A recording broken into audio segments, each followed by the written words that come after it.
Hey guys, Jedi270 here from AirsoftRx and TX911Gear.com. You are looking at my very first AEG in almost 3 years that's owned by me. This is the MK43, also known as the Mod E4 M60. This is a shoulder-fired predecessor to the SAW.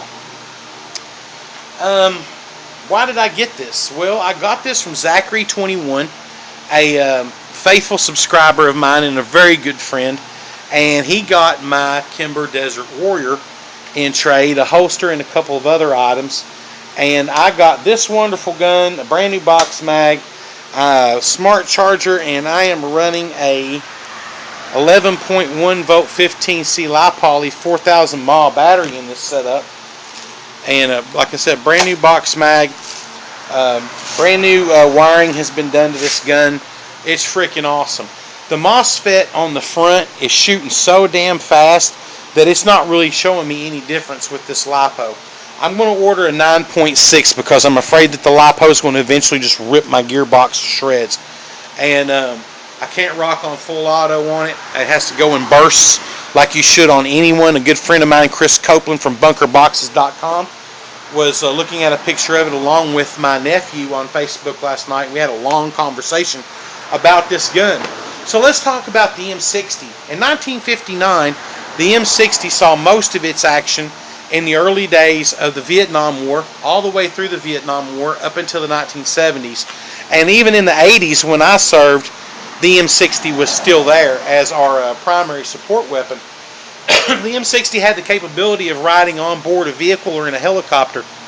And during the Vietnam War, I'm telling you, this gun saved a lot of American lives. There's no ifs, ands, or buts about it. It is an extremely reliable 7.62 system and is one of the best put your head on the damn ground kind of thing and get people around to where you can flank.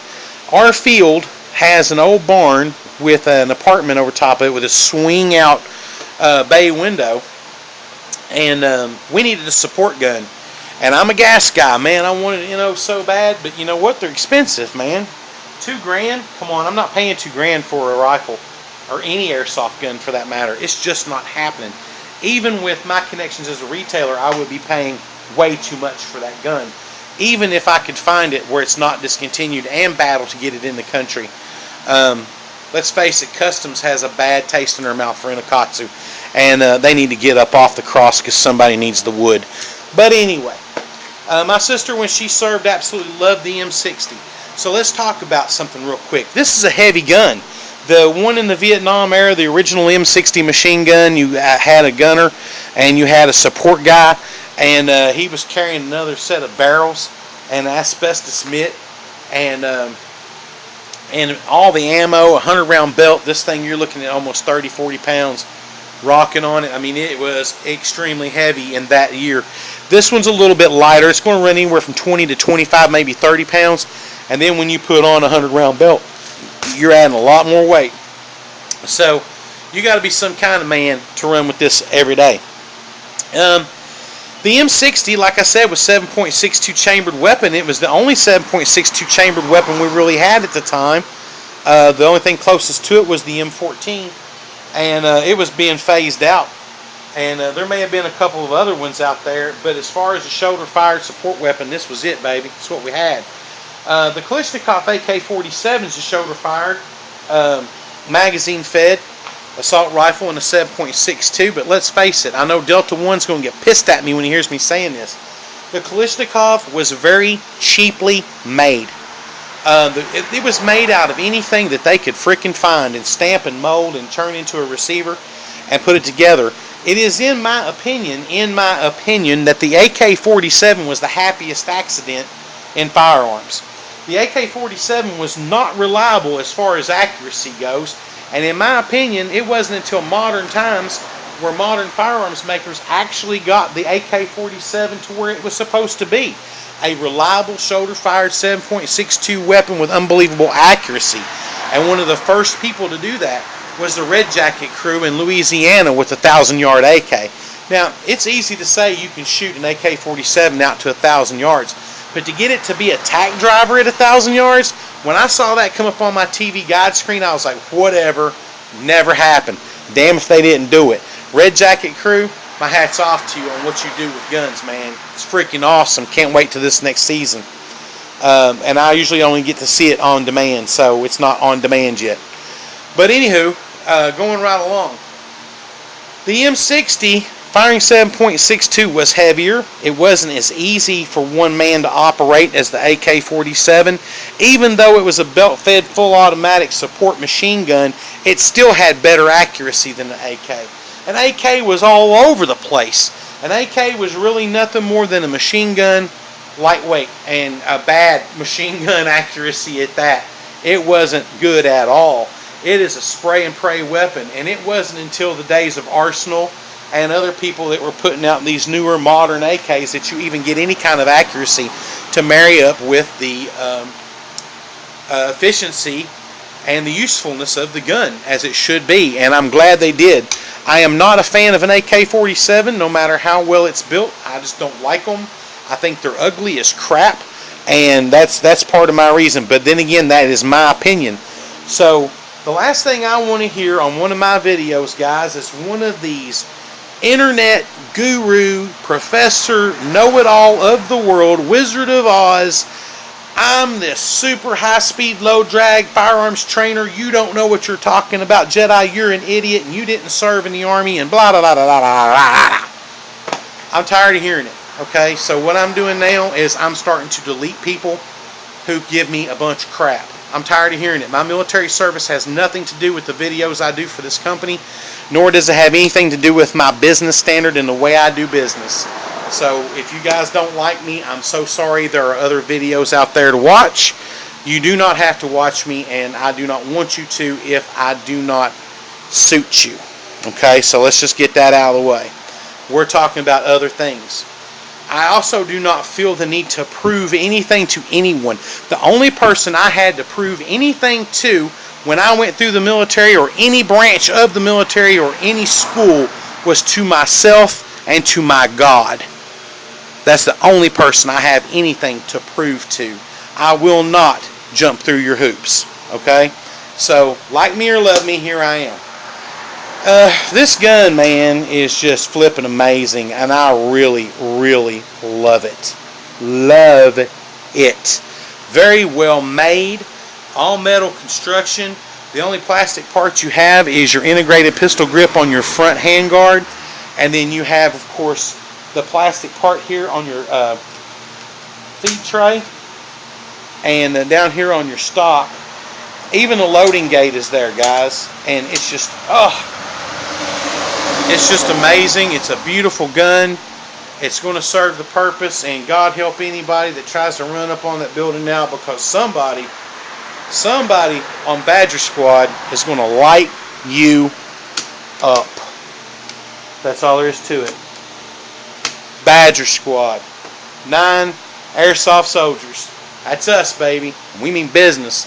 And this right here is going to lay down some good suppressive fire force. And then, like a Velociraptor, don't worry about the one that's in front of you.